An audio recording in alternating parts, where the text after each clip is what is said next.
Muy buenos días, bienvenidos de nuevo a Negocios Televisión, bienvenidos a este espacio informativo, pendientes de todas las últimas horas, mirando a Davos, pendientes de Suiza y contándoles una nueva humillación de Donald Trump a Rutte y a Macron. Enseguida vamos a contarles las últimas horas en este sentido, vamos a contarles cómo está la situación de crisis en Europa con aviones militares de Estados Unidos que, por cierto, van a llegar a Groenlandia en las próximas horas y con la reacción por parte de los líderes europeos en un día en el que, tristemente, de nuevo, tenemos que mirar a España. Enseguida les contamos las últimas horas en torno a esta catástrofe, este accidente en Adamuz, con la Guardia Civil investigando, con las grúas que están levantando ahora mismo estos trenes, estos vagones. Se espera que aumente la cifra de muertos, desgraciadamente, en las próximas horas. Vamos a contarles enseguida todo esto, vamos a mirar también a la situación en Oriente Medio, pero vamos a empezar mirando al que es sin duda el protagonista del día. Primer aniversario de Donald Trump en su segundo mandato, en un momento de crisis en Europa. Les contamos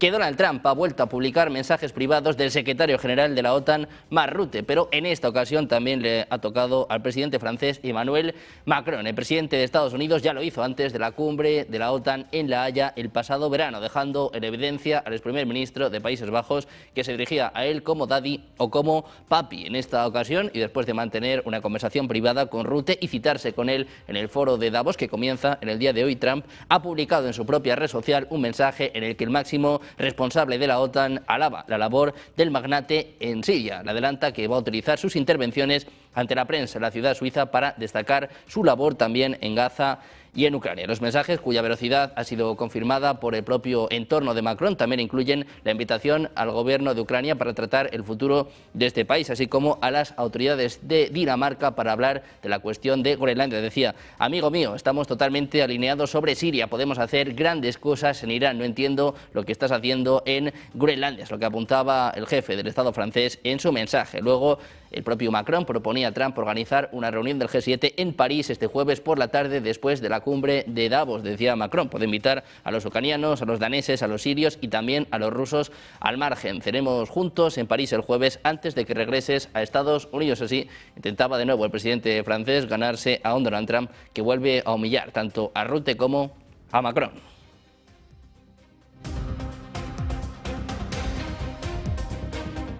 Todo esto en un momento también marcado por el controvertido proyecto internacional de Donald Trump bautizado como Board of Peace, Consejo de Paz, que encara una crisis de arranque justo antes de su presentación en Davos este jueves, con crecientes llamados a reescribir sus reglas y amplias dudas entre sus socios clave, propuesto por la Casa Blanca como un órgano global para supervisar la reconstrucción y la estabilidad en zonas de conflicto, empezando por Gaza. Esta iniciativa ha enfrentado rechazos, críticas y confusión diplomática. Varios aliados europeos, entre ellos Francia, han declinado invitaciones, mientras otros gobiernos están incómodos, dicen, ante la falta de claridad sobre el mandato y el rol de este grupo. El plan de Trump exige que los países paguen $1.000 millones para asegurar un consejo, un asiento permanente en el Consejo. Es lo que apuntan los borradores de este plan de Trump. Esa condición ha sorprendido y también alarmado a los líderes mundiales. Uno de los que se ha puesto enfrente es el presidente francés, Emmanuel Macron. Al parecer ya ha rechazado entrar en este Consejo. Escuchen la respuesta de Trump: amenaza con aranceles del 200%. Do you have any response to President Macron saying he will not join the Board of Peace? Oh, did he say that? Well, yeah. Nobody wants him because he's going to be out of office very soon. So, that's all right. What I'll do is, if they feel like Costco, I'll put a 200% tariff on his wines and champagnes, and he'll join. But he doesn't have to join. If he said that, you're probably giving it to me a little bit differently. But if he actually did say that, but as you know, he's going to be out of office in a few months. You invited President Putin to be a member of the Board of Peace? Yeah, he's been invited. Invite President Putin to join the... Yes, he's one of the people, these are world leaders, and the answer is yes. Un Donald Trump que confirma que ha invitado a Vladimir Putin y que dice, bueno, pues que a Macron le queda poco en el cargo. Decía que nadie quiere al presidente francés. Un momento de tensión, como ven, con Europa, y todo esto en un día clave para él. Un año después de la llegada de Trump a la presidencia de Estados Unidos, las prácticas de la actual administración republicana están poniendo en jaque, están cambiando todo el mundo. Es lo que alerta también la organización Amnistía Internacional. En un informe divulgado en el día de hoy habla de una erosión de derechos humanos en Estados Unidos. También menciona el debilitamiento del Estado de Derecho y ataques a la libertad de expresión. Mientras tanto, el primer ministro británico Keir Starmer ha reiterado sus críticas a Trump. Dice que es totalmente erróneo anunciar aranceles contra Dinamarca y sus aliados europeos. Así respondía el primer ministro británico. Mientras tanto, el canciller alemán Friedrich Merz también hablaba sobre los aranceles. Advierte a Donald Trump, dice que los costes de los aranceles los van a asumir en Estados Unidos. Der Europäer besteht große Einigkeit, dass weitere Zollandrohungen die transatlantischen Beziehungen nicht stärken, sondern schwächen. Sie bergen auch das Risiko einer Eskalation. Zölle werden in der Regel von denen bezahlt, in deren Land die Importe gehen. In diesem Falle würden die amerikanischen Konsumenten die Zölle bezahlen, aber sie würden natürlich auch unsere Wirtschaft, die Wirtschaft der Europäer und insbesondere die deutsche Wirtschaft schaden. Und deswegen wollen wir hier eine Lösung finden. Wir werden jedenfalls auf der europäischen Seite besonnen und auch angemessen auf solche Herausforderungen reagieren. Precisamente la Comisión Europea aseguraba este lunes que está preparada para responder a los aranceles que Donald Trump ha amenazado con imponer a 8 países europeos en pleno conflicto sobre el control de Groenlandia, aunque apostaba primero por encontrar una solución diplomática. El pasado domingo, en una reunión de urgencia, los embajadores de los 27 plantearon la opción de adoptar represalias contra Estados Unidos por valor de 93.000 millones de euros. La posible medida está congelada hasta el próximo 6 de febrero, pero los países de la Unión Europea estudian ahora la opción de aplicarla si Trump impone definitivamente los aranceles. La presidenta de la Comisión Europea, Ursula von der Leyen, pedía respetar la soberanía de Groenlandia y Dinamarca. Incide en que la política arancelaria de Donald Trump es contraria a los intereses compartidos de Estados Unidos y de la Unión Europea. Un comunicado a través de X después de reunirse con una delegación de Estados Unidos en Davos, donde confirmaba que se han abordado también los esfuerzos de paz en Ucrania. Mientras tanto, les contamos también que el presidente autonómico de Groenlandia reiteraba este lunes que este territorio autónomo danés no se va a dejar presionar por las amenazas de Estados Unidos a su soberanía o el anuncio de que impondrá aranceles a los países que han enviado soldados a la isla objeto de interés de Washington. Nielsen agradecía el apoyo de varios países europeos que interpreta como un reconocimiento de que Groenlandia es una sociedad democrática con derecho a tomar sus propias decisiones. El líder groenlandés se mostraba también agradecido con las miles de personas que el pasado sábado se manifestaban a favor de la isla, tanto en Dinamarca como en el territorio ártico. El ministro de Asuntos Exteriores danés, Rasmussen, confiaba en que Donald Trump no cruce esa línea roja.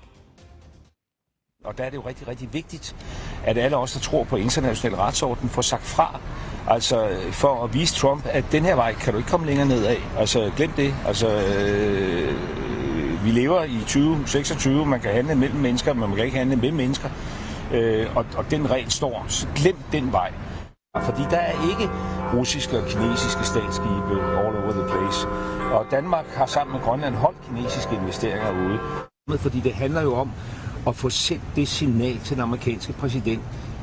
Den her linje kan du ikke komme til at krydse. Tanto les contamos que aviones del Comando de Defensa Aeroespacial de América del Norte llegarán pronto a una base militar estadounidense en territorio de Groenlandia para llevar a cabo actividades planificadas desde hace tiempo, es lo que informaba este comando binacional. El anuncio del NORAD, una asociación militar de Estados Unidos y Canadá para la vigilancia y la defensa aeroespacial, llega en medio de las tensiones por el empeño de Trump de comprar Groenlandia, una vasta isla danesa situada en el Ártico con grandes reservas de minerales y de alto valor geoestratégico. Anunciaban que esta actividad ha sido coordinada con el Reino de Dinamarca y todas las fuerzas de apoyo operan con las autorizaciones diplomáticas necesarias. El gobierno de Groenlandia, dice, también está informado de las actividades previstas, es lo que apuntaba el NORAD en un comunicado.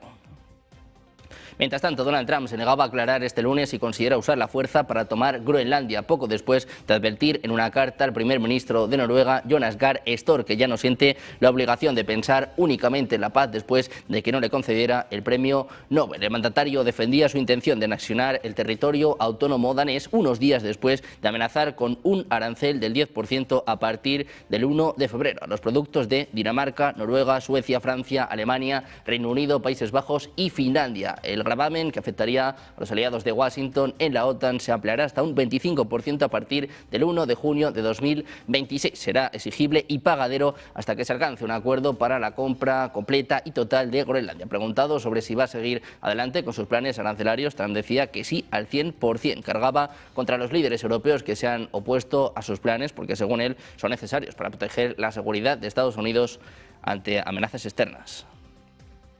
Mientras tanto, el secretario del Tesoro estadounidense Scott Bessent ya en Davos hablaba precisamente sobre Groenlandia, sobre su relación de tensión con Europa en los últimos días. Este es el mensaje de Bessent para sus aliados europeos. We are in the middle of President Trump's policies, and of course, Europe is an ally. The U.S.'s NATO membership is unquestioned. We are partners in trying to stop this tragic war between Russia and Ukraine. But that does not mean that we cannot have disagreements on the future of Greenland. Yeah, but if there's a protracted trade war between the U.S. and Europe... But again, you say, if there's a protracted trade war, why are we jumping there? Why are you taking it to the worst case? Calm down the hysteria, take a deep breath. This is where we were last year. What happened in post-World War II? It was not a straight line. Konrad Adenauer did not always agree with the U.S. presidents. Charles de Gaulle certainly did not agree with the U.S. positions, but that did not mean that we were not strong allies against the Soviet Union, did it? También respondía la presidenta de la Comisión Europea, Ursula von der Leyen, aseguraba este martes que la respuesta de la Unión Europea ante las presiones sobre Groenlandia de Donald Trump será firme, unida y proporcional. La presidenta de la Comisión Europea declaraba este martes que están trabajando en un impulso masivo de inversiones en Groenlandia para apoyar la economía y la infraestructura locales. Además, la Unión Europea colaborará con Estados Unidos y otros socios en la seguridad ártica en general, incluyendo el uso de fondos de inversión en defensa para impulsar el equipamiento militar destinado a su uso en el Círculo Polar Ártico. Von der Leyen declaraba ante el Foro Económico Mundial que los aranceles impuestos por Estados Unidos a los países europeos son un error. Señalaba que la Unión Europea firmó un acuerdo comercial con Estados Unidos el año pasado. Decía, consideramos a los ciudadanos de Estados Unidos no solo nuestros aliados, sino nuestros amigos. Sumergirnos en una espiral descendente solo beneficiaría a los mismos adversarios que ambos nos comprometemos a mantener fuera del panorama estratégico. Decía que la respuesta de la Unión Europea a cualquier medida punitiva de la administración Trump será inquebrantable, unida y proporcional. Y mientras tanto, en Rusia, el ministro de Asuntos Exteriores, Sergei Lavrov, afirmaba este martes que Groenlandia no es una parte natural de Dinamarca y que el problema de los antiguos territorios coloniales se está volviendo más agudo. El presidente de Estados Unidos, Donald Trump, decía que quiere el control total de Groenlandia por razones de seguridad nacional. Este sábado, como saben, anunciaba aranceles a las importaciones procedentes de los aliados europeos que se opongan a una posible toma de control de Estados Unidos. En una rueda de prensa en Moscú, Lavrov aseguraba que Rusia no tiene ningún interés en interferir en los asuntos de Groenlandia y que Washington sabe que Moscú tampoco tiene planes para tomar el control de la isla. También miramos a la actualidad nacional. Les contamos que la desesperación cunde entre las familias que esperan conocer noticias sobre los viajeros del accidente ferroviario de Adamut, de los que no se tiene noticia. Las últimas informaciones oficiales elevan a 41 los fallecidos en la peor tragedia de la línea AVE en 34 años de historia, pero se espera que la cifra suba. La tensión era palpable en el entorno del Centro Cívico Poniente Sur de Córdoba, donde se trasladaron aquellos que no encuentran a sus allegados entre los heridos ni en los hospitales. Se esperaba que a lo largo del día los servicios de rescate pudieran acceder al talud donde cayó el tren de Alvia que iba de Madrid a Huelva, que se salió de la vía tras el descarrilamiento previo de Lirio que salvaba la distancia entre Málaga y la capital. Es ahí donde las autoridades esperan más cadáveres y donde por el momento no se ha podido llegar.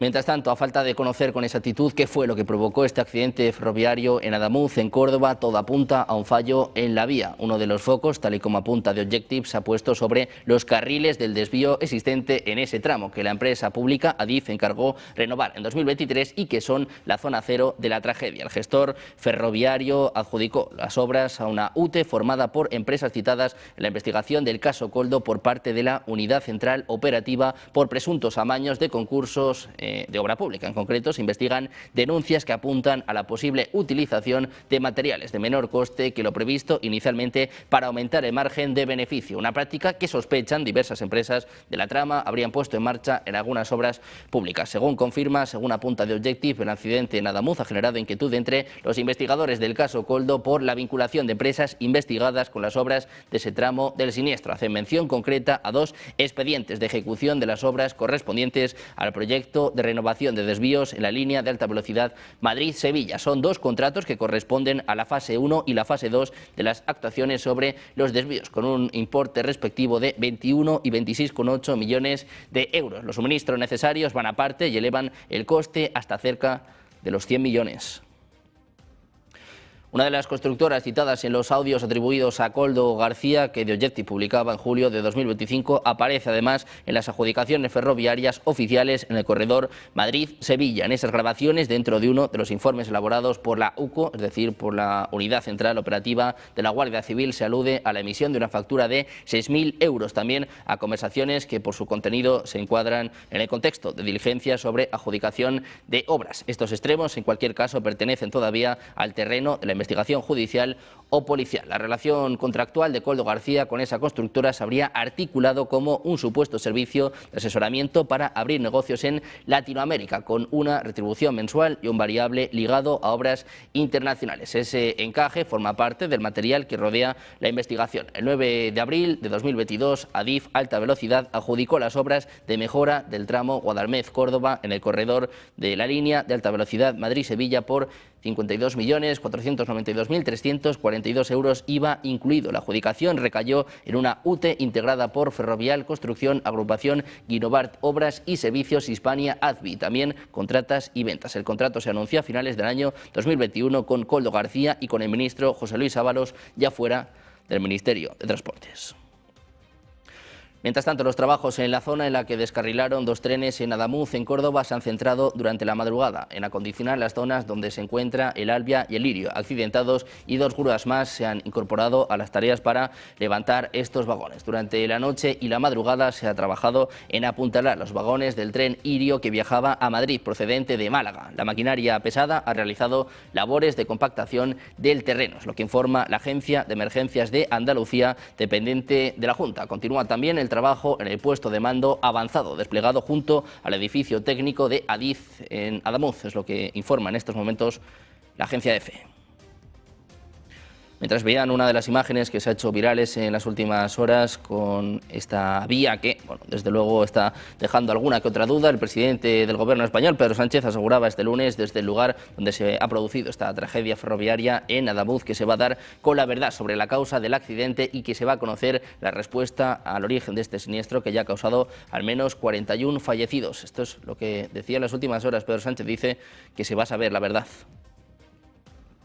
Es cierto que la sociedad española, como todos, nos preguntamos qué ha sucedido, cómo ha sido capaz de ocurrir esta tragedia. Y el tiempo y el trabajo de los técnicos, estoy convencido, nos darán con la respuesta. Y esa es una de las ideas que me gustaría también trasladar a la ciudadanía española, que vamos a dar con la verdad, que vamos a conocer la respuesta y que cuando se conozca esa respuesta del origen de la causa de esta tragedia, como no puede ser de otra manera, con absoluta transparencia y absoluta claridad, lo pondremos en conocimiento de la opinión pública, de los ciudadanos y ciudadanas a través de los trabajos de rescate e identificación de víctimas que han continuado durante la noche. Se espera que la maquinaria pesada entre en acción esta mañana para levantar los 2 vagones más dañados. Ya se habla de al menos 41 fallecidos, mientras 39 personas siguen hospitalizadas, 13 de ellas en la UCI. Hay 43 denuncias de desaparición. Vamos a contarles también que el alcalde de Kiev, Vitaly Klitschko, decía este martes que un ataque ruso provocó cortes de electricidad e interrumpió el suministro de agua en la margen izquierda de la capital. En el distrito de Dniprovsky, edificios no residenciales fueron alcanzados. También hay informes de vehículos aéreos no tripulados cayendo en un área abierta. Hay coches ardiendo y una persona ha resultado herida en el mismo distrito. Las escuelas de Kiev permanecerán cerradas hasta el próximo mes, es lo que anunciaba el alcalde de la capital ucraniana, alegando condiciones difíciles tras los ataques rusos que han devastado el sector energético con temperaturas bajo cero. Las autoridades de Kiev también han anunciado que la intensidad del alumbrado público se va a reducir a una quinta parte de su capacidad para ahorrar energía. Mientras tanto, el presidente ucraniano Volodymyr Zelensky declaraba que Rusia está lista para lanzar un nuevo ataque masivo contra su país. Añadía que tendrá lugar en los próximos días. En su discurso también anunciaba que Yelazirov va a asumir el cargo de su jefe de la Fuerza Aérea de Ucrania. Anunciaba que habrá un nuevo enfoque en el uso de la defensa aérea por parte de la Fuerza Aérea ucraniana en términos de grupos de fuego móviles, de drones interceptores y de otros medios de pequeña defensa de área pequeña. Dice además que este sistema se va a transformar. Mientras tanto, los líderes europeos siguen debatiendo qué sucederá con Ucrania. Esto era lo que decía en las últimas horas el canciller alemán Friedrich Merz. Geht in Europa zurzeit mehr vom Osten aus als vom Westen. Wir sehen den Krieg in der Ukraine. Das ist die ernsthafte Gefährdung unserer gesamten Sicherheit, insbesondere der Sicherheit ganz Osteuropas. Westeuropa, und dazu zählt Grönland, ist zurzeit durch Russland nicht in dem Umfang gefährdet, wie es an der einen oder anderen Stelle zum Ausdruck kommt. Und deswegen würde ich gerne auch in meinen Gesprächen der nächsten Tage den Fokus wieder etwas mehr auf die Ukraine legen. Denn wir haben nach wie vor keine Bereitschaft von Putin an den Verhandlungstisch zu kommen und diesen Krieg zu beenden. Und das ist in der Tat für die Sicherheit Europas zurzeit meine größte Sorge. Nicht Grönland, sondern die.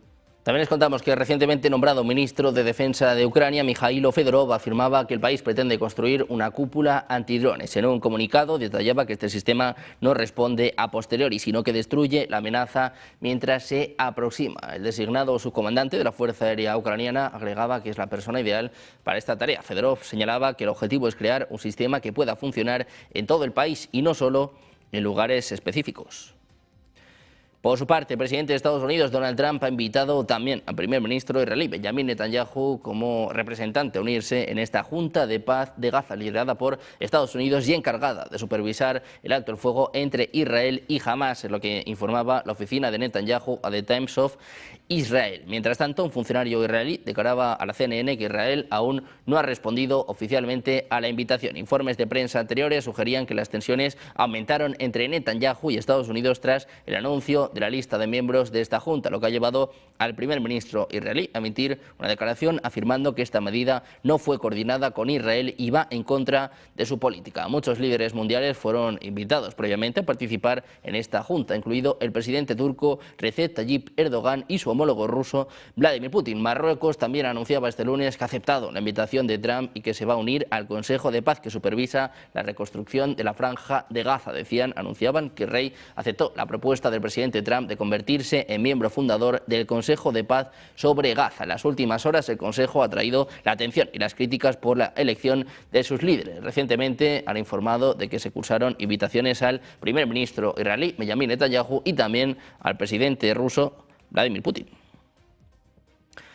Pendientes de los planes de Donald Trump, de su primer aniversario en el cargo, hoy con el foco puesto en las humillaciones a los líderes europeos. Se esperan a eso de las 7 de la tarde, mensajes por parte de la Casa Blanca. A las 9 en España, a las 9 de la noche, vamos a tener las declaraciones del presidente de Estados Unidos. Vamos a ver enseguida cómo impacta también en los mercados. Hacemos una pausa y enseguida más información. Negocios Televisión.